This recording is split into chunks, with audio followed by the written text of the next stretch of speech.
From the world of AV programming and control with James King, I'm Steve Greenblatt, and this is Ask the Programmer.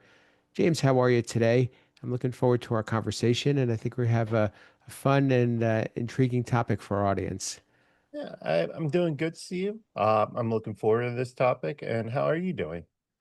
Doing pretty well. I'm glad we're able to have these types of conversations. We have enjoy the guests that we have, and those are all very, very valuable. And then sometimes you and I get to pontificate a bit, and this is one of those episodes. What we're going to talk about today is situations where whether you're talking with a service provider or a programmer or a manufacturer or a consultant, when are the times where you just don't take somebody's word for what they're saying? And I'm not saying that they're not telling you good information or trying to deceive you, but sometimes you're being told something and it may not be necessarily um, the not say the truth, but there may be more to it than what you're being told. So one good example, and I can remember from many years ago, when we would work with some clients, they would be very willing to settle for some types of marginal outcomes, systems that may not work really regularly or may have some hiccups. And they were just told, well, that's just the way it works. So hopefully that's some context. And I know that some of that has been alleviated with more knowledgeable people on the client side. But James, why don't you weigh in on how this topic is relatable? Oh, this topic is very relatable. I have a couple situations, and some of them I think is I'll speak a little frankly here. I think at least one of them was just being lazy.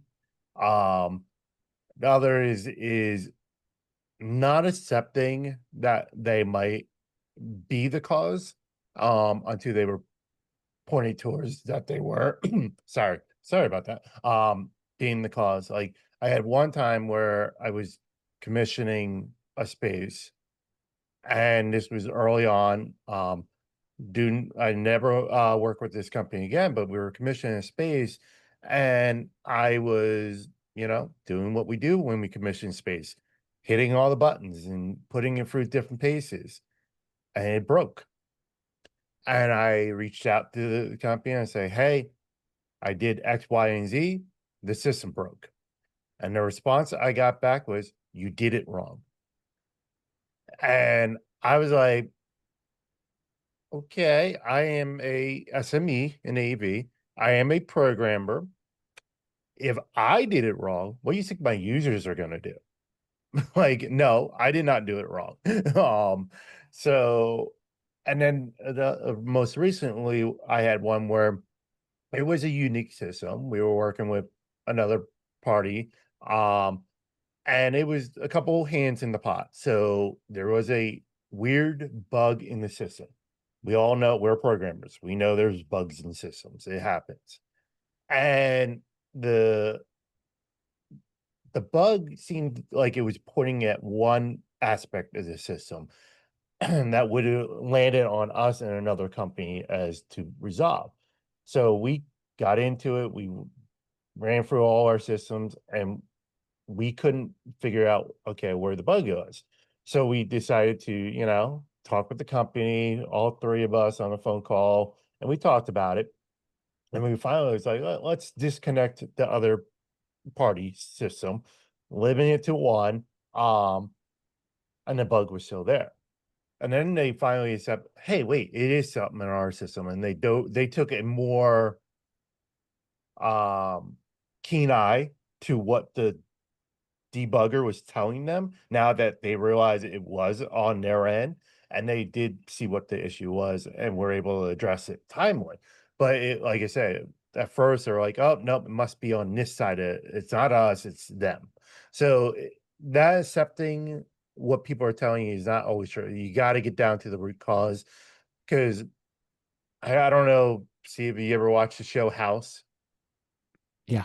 Everyone lies, and I kind of really take that. Everyone lies, and I don't mean it that they're trying to be malicious. Yes, some people are, but sometimes people don't know. They are saying they feel they're giving you the right information when it really is not the right information, and we have to be detectives. That's a good way of looking at it. I like that actually. It's that we're we're we're not looking at somebody who's being divisive. That they're just telling you this is the way they feel it works, and this is what they understand correct or proper operation should be. Whereas that may not be suitable for the end user, the receiving side of what that solution looks like. Um, one of I guess it's really hard to be able to definitively say, this is right and this is wrong, other than something that will not work regularly or be you have issues that are very definitive. There are situations where we can improve upon how something works and rather than accept that this is just the way it works, that comes down to possibly writing a good scope or having making sure that programming is done more thoroughly, maybe with more error checking, bidirectional communication, real feedback. There are situations that we can implement to be able to have better outcomes. But from a client's perspective, how do they know where to ask for those types of things? Like, well, how do they know that their expectations are something are valid? Having a conversation, that's really what it is, or not even having a conversation. And we all don't have time to do this, but the most important aspect of our job is watching what the users do, or having conversation. Like when I'm talking to a user about what they want, an upgrade they want to do or something, and they start throwing equipment at me, I tell them, don't tell me equipment. Tell me what success looks like in the room. Like, what is success to you? Like, take me through how you're going to use the room. I'll figure out the equipment. And that's I see many people like, oh, the client says they want this camera and they want this microphone, but they don't understand how they want to use it, or is it even the right stuff for what they're trying to do? 'Cause, they read things online, they hear it from other colleagues, oh, we have this, so they want it. It's like, what are you trying to do? What? And there's been many times where I've just sat in the back of the classroom and I watched how the people use the system.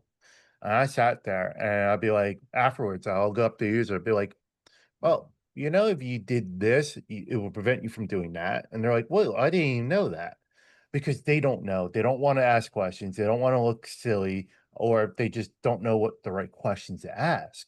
So sitting there and watching what they're trying to do is great. Um, the one I think was a great example of this, and I'm stealing this from a colleague, Joe Way, and his team, where they were looking at how they were going to design, the interface and all that stuff. So they actually sat down with their faculty and they're like, take us through your class. Like, what do you do? And the faculty member would be like, well, we come in, we start our class. So their power button is not a power button. It is start class. They use the terminology that the faculty use, the methodology that they use. So understanding how our users are using the system. Are they coming in doing this? And that's always the things I have with my team and other colleagues is I always hear it's like, well, they're using the system wrong. Like I told you that earlier on top of this, I got told by a party that, hey, you did it wrong. No, I'm human. I did it this way. So why did I do it this way? Like I'm not. I was like, I look at things as like, okay, I program a system to do this. The user is doing this. It broke the system. Okay, is the user at fault? No, they're not trying to be malicious.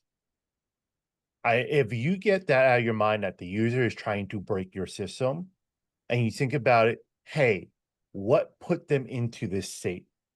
They must have been trying to do something. Something either they didn't get proper feedback, like you were mentioning, Steve, like, okay, we didn't get true feedback. We either gave a false feedback or no feedback at all, or they were trying to do something that we didn't account for.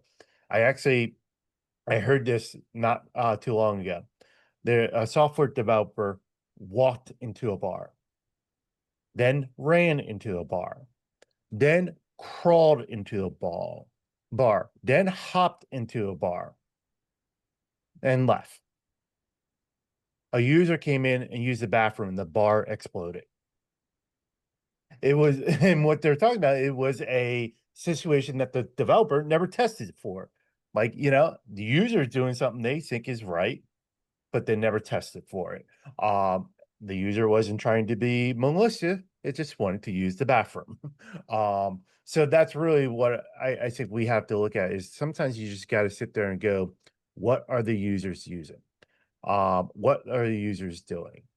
Another good example, and this is a real world example. I think it's the University of Ohio or Oregon. I apologize if any of them are listening and I got it wrong. But there is a university who, after they built buildings for the first year, they put no sidewalks in. And what they do is they look to see where the grass is matted from people walking. And then they put the sidewalks in those locations. So they're not telling the people you're walking this way. They're letting the people say, hey, this is the path we want to take. Those are fantastic examples and great context for this conversation. And I have experienced and I really appreciate the idea of let's design from a functionality standpoint first, not from an equipment standpoint. And let's make the equipment support the functionality first rather than vice versa. And I think that that's a great way of looking at it. And understanding what the requirements are and then how to achieve them. And the, this can be a very big change in mindset for a lot of people too. Excuse me, in the fact that you know for many years programmers have been handed designs and said, okay, go make this work, rather than the other way around of saying, I'm going to ensure that the functionality is going to work for what the user has identified, and then implement the hardware to support it. Oh, yeah. And that's the thing is, and then sometimes we are just limited in our own knowledge. And that's where I think communities coming being important, especially like our Ask the Program community or LinkedIn, where going to, again, we know what we know. We don't know what we don't know. And we may be programming a system a certain way. We have the user, they accept the way we're programming it. But then we talk to a fellow programmer and be like, wait, you're doing it that way? I never thought of that. Can I incorporate that into what I'm doing now, be able to offer better service to my clients? So I definitely think there's a lot of things um that we can do by just listening and networking with people. Sure. So not to pick on manufacturers because they're good friends of ours, and I know that um, many of them have become a lot more programmer friendly. But when we're getting information about how products work and what something can do, You know, how do you translate that into what is either best for what your needs are, or what is the reality of it is that it can do all these things, but these are the thing. This is the way we're going to use it effectively. That is a very hard question to answer. Um, yeah, I really don't have an answer for that one, Steve. What are your thoughts on that? Yeah, well, I think I'll kind of use what you've said to me for many, many times. We don't put something into production until we put it on the bench and work with it. And we know how it works inside and out, and we know that we know how it's gonna operate. We know what is gonna work for us and what's not gonna work for us. It may do a million things, but we needed to do five really well, and that's what we're gonna focus on. Um, the next five that it might not do to the level that is going to be sufficient. Maybe that'll change at some point, but this is the way we're going to implement it because this is the way we've been able to validate. You know, Yeah, and I know that that's a good point, Steve, and that I think he did a really good job on explaining that and answering that when I couldn't. Um, yeah, it just I do know manufacturers love throwing their features in, and I think they do it. And this is don't take this as a knock on manufacturers, but it kind of is, but it kind of isn't. Is they're throwing features in because they want to distinguish themselves from the competitors to put them at a competitive edge of get somebody to buy the product. But are you just throwing features in to be like, oh well, we can do this too, even though the user never use it? Like, oh, I can make coffee with my product. Cool. I don't drink coffee. Like it means nothing to me as a user. But now you're going to charge me 5% more because now I can make coffee and your competitors can't. Um, that's sometimes I say manufacturers stay in your lane. I understand if you want to, distinguish yourself from the competitors, kind of what Steve said. If you got 10 things and five of them are what the most users use, make those five your prominent. Drop the other five and focus on what you do best. Like I don't need, one manufacturer doing something that's not in their wheelhouse just to keep us in their ecosystem. yeah. Good point, and it's a little bit outside of the world that we live in that none of these we have to own and work with on a day-to-day basis. But I think where you're going is correct. Set realistic expectations. Let's define what this is going to do, how it's going to do it, and understand that we are confident that it's going to do it well to the satisfaction of the users. That probably is a good way for us to wrap up this whole conversation. And the idea, and one of the reasons why we brought this up is that, excuse me very much. Um, there's no reason why we should be settling for marginal solutions, and we I think AV, in order to be taken seriously and in order to be respected, we need to be putting out solutions that we know are both functionally sound and very reliable. And I think that that's really what the big point is here. Yeah, and I agree. There's one it's kind of I guess you can say story to kind of wrap this up is not accepting just this is how we always did it. Um and what I mean by that, I know the story. There was a mom and daughter are preparing Thanksgiving dinner, and the mom showing the daughter how to prepare the turkey. And she's like, you have to break the legs off and then put them in the pan. And the daughter asks, why? The mom's like, I don't know. That's how my mom taught me. So they start to look into it. And they asked grandma, like, why do you break off the legs of the turkey, put it in the pan? And the grandma was like, I don't know. That's how my mom taught me. And they started looking more into it, and they found out what it was the first person who taught the family how to do it, passed it down. The pan was too small to hold the turkey with the legs on it. Now the pans are bigger, but they were limited with what they had, so they had to break off the legs and put them in the pan because it was too big, or the pan was too small. Now our pans got bigger, but we're still doing things we don't need to do anymore. Great way of summing this up. I love that story, and it's not the first time I heard it, and I think it's a great way of looking at things, and it keeps people curious and open-minded.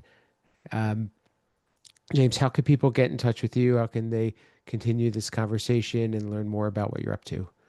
Again, you Google me, you'll find me. I'm out there. As we mentioned in this episode, and we mentioned in near the end of every episode, ask the programmer community on LinkedIn. Again, Google me. I'm out there. And for me, you could find me at Steve Greenblatt on social platforms. LinkedIn is the most prominent and is really where I spend a lot of time. And we have really good activity from the AV community. Certainly connect with us and also join the Ask the Programmer community. As James said, there is no um, qualification that you need to join. Anybody can, and we'd love to hear from you. We'd love to get to know you better. And we would be really honored if you shared your favorite episode or give us some feedback or commented on some of the things we discussed today. We're curious what our audience is always thinking, and we'd like to have your feedback. And my company, Control Concepts, we are a supporter of this podcast, and we supply some of the building blocks that programmers need to be successful, whether integrating with products or adding functionality to systems. You could find more about that at controlconcepts.net. If you are watching this podcast on YouTube, you could also listen to us on your favorite podcast player. And if you're listening, you can catch us on YouTube and watch the video version. Both are great ways to also leave a comment, rating, or review, and we'd like to hear from you. So thank you for listening. Thank you for watching. Until next time, this has been Ask the Programmer.